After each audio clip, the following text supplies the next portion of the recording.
తణుకు నియోజకవర్గం తణుకు స్థానిక PMP welfare association Tanuku వారి ఆధ్వర్యంలో కోన హాస్పిటల్ వారిచే న్యూరో సైకాలజిస్ట్ మరియు డయాబెటిక్ వారి డాక్టర్చే అవగాహన సదస్సు నిర్వహించడం జరిగింది.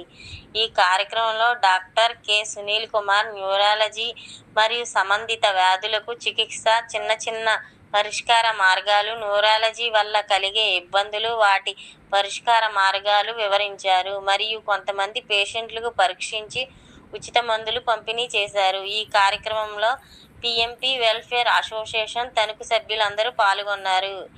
ఈ అవగాహన కార్యక్రమాన్ని సద్వినియోగం చేసుకున్నారు.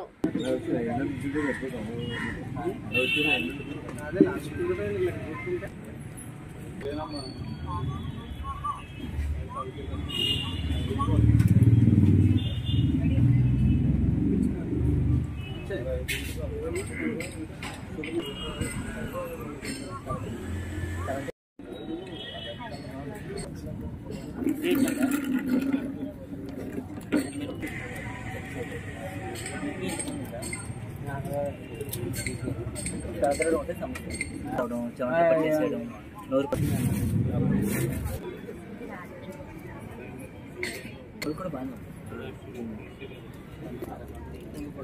2 పూట్ల ఇంకేం దాంతోపాటు బీపీ ఒకటి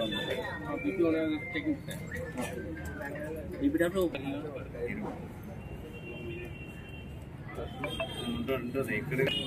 వద్దు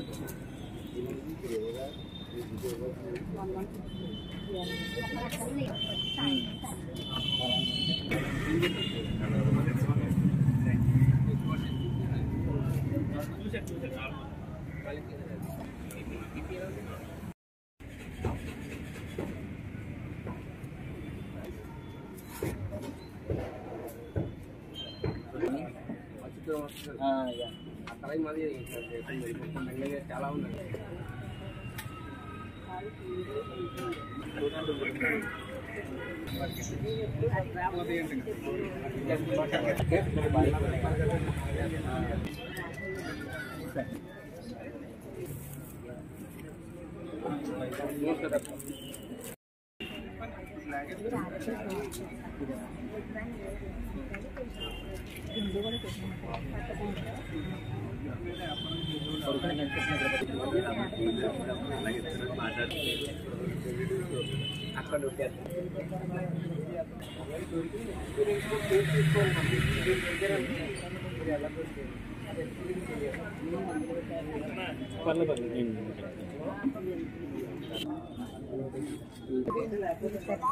అందరూ ఎకడమిక్తో చాలా పూరుకుంటారు.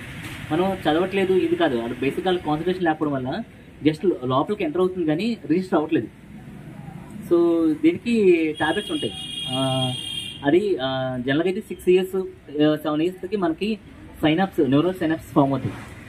ప్రూనింగ్ అని జరిగిద్ది అనమాట. అంటే న్యూరాన్స్కి డిఫెక్టివ్ న్యూరాన్స్ అని పోతాయి. ఆ న్యూరాన్స్ మధ్య సినాప్స్ అని కరెక్ట్గా నార్మల్గా ఫామ్ అవుతాయి అన్నమాట. అవి నార్మల్గా జరగాలి. అవి సరిగ్గా జరగకపోతే ఏంటంటే ఈ ADHDలోకి వెళ్ళడం మొదలవుతుంది అన్నమాట. అప్పుడు మనం దాని తగ్గట్టుగా మనకు ఎలకాన్సిన్ సప్లిమెంటేషన్, మెథల్ఫెనిడేట్ కానీ, ఎటమాక్సిన్ కానీ, ఆడుకున్న సిమ్టమ్స్ బట్టి ఆర్కమెంట్ కానీ ఇలాంటి స్టార్ట్ చేసుకుని ట్రీట్మెంట్ స్టార్ట్ చేస్తే మెల్లగా ఆడుకున్న హైపర్ యాక్టివిటీ 2 ఉంటాయి ADHDలో. హైపర్ యాక్టివిటీ, అటెన్షన్ లేకపోవడానికి ఇంప్రూవ్ అయితే హైపర్ యాక్టివిటీ అంటే ఆ ఉద్రేకత కూడా ఉంటుంది. ADHD పిల్లలు కూడా సరిగ్గా పడుకోరు అనమాట. అంటే ఇప్పుడు పడుకోబెట్టే ట్రీట్మెంట్ కాదు, వాడికి హైపర్ యాక్టివిటీ, అటెన్షన్ 2 ఇంప్రూవ్ అవుతాయి. దీన్ని ట్రీట్ చేయకపోతే ఏమైంది, మా అయితే ఉంది 4-5 ఏళ్ళలో నార్మల్ అయిపోతారు కదా. ట్రీట్ చేయకపోతే ఏమైందంటే ADHD అడల్ట్లో బైపోలార్ డిజార్డర్గా కన్వర్ట్.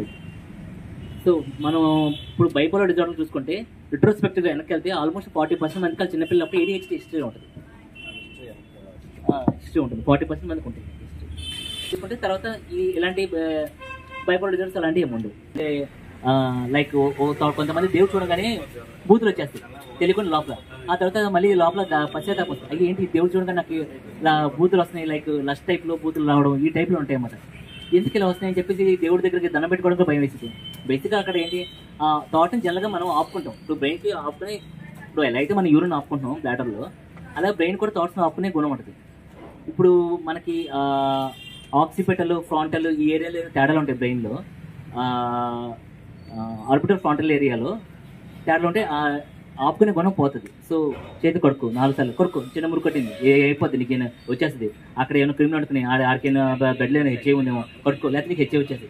ఇంకా థాట్ వచ్చేస్తే ఇంకా ఆపుకోలేదు. ఆ రోజుకి ఎన్నిసార్లు కొడుకుతారు చేతి. అదే కాకుండా అంటే ఒకటే కాదు, నాన్నకి అయిపోతే లారీ గుద్దేస్తే బాగుంటుంది, ఏంటి ఇలా వస్తుంది థాట్ అని చెప్పి ఓ 2 గంటలు వెళ్ళి దేవుడి దగ్గర కూర్చోవడం, గుడికి వెళ్ళి కూర్చోవడం, లేదంటే ప్రేయర్ చేసుకోవడం. అంటే వాళ్ళకున్న టైము ఫంక్షన్లకు నార్మల్గా బతకకుండాను ఇలా థాట్ వస్తే ఆ థాట్ ఆపుకునే శక్తి లేక, సో ఇలా డైవర్ట్ చేసుకోవడానికి కొంతమంది ఇలా గుమ్మ దాటితే వాళ్ళకి తెలుసు, దానికి సంబంధం లేదు. బట్ ఏంటంటే అలా దాటి జరగదు. టెంపరీగా సాటిస్ఫై అవ్వడం, చూసే వాళ్ళకి ఏంటి చేస్తున్నాడు, 4 సార్లు గుమ్మలు దాటుతాడు, చేసిన పని 2-3 సార్లు చేస్తున్నాడు అని అనుకుంటారు. కానీ దాని లోపల బేసిక్ థాట్ ఇది.